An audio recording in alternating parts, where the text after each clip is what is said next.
Hyderabad, the Telangana agitation's latest round enters its 15th day of strikes. Protests paralyzing state administration.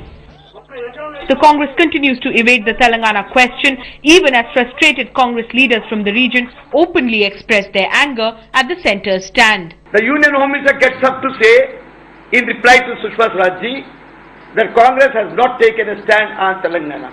Let me correct him. It was in 2001 we have passed the resolution. But there's still no response from the centre. Not even a meeting is being called with the Telangana leaders. Neither has the Chief Minister been called to assess the situation. In Hyderabad, though they have paralysed the administration, the Telangana agitation has its own divisions.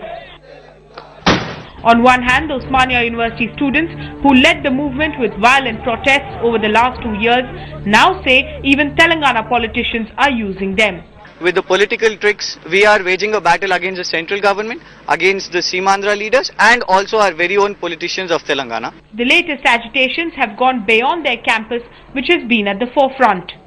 On the other hand, the political party which has gained the most from the agitation, the TRS, is not willing to let go of its political advantage and leadership of the movement. And presiding over the various different groups in the movement is the Joint Action Committee, which is often divided over how to sustain the momentum. With several voices pulling the Telangana agitation in different directions, pro-Telangana supporters tell us they hope their cause will not be lost in the politics of power between the various agitating groups. In fact, it's the lack of internal consensus that many believe has led to the Telangana agitation erupting in spurts and then weakening over the past 2 years. But for the moment, the latest agitation has taken a toll on Hyderabad. No buses on the roads, increasing power cuts, and yet another rail roko between 9th and 11th October. Perhaps the biggest casualty in the agitation is the city, which was once a pillar of India's IT revolution.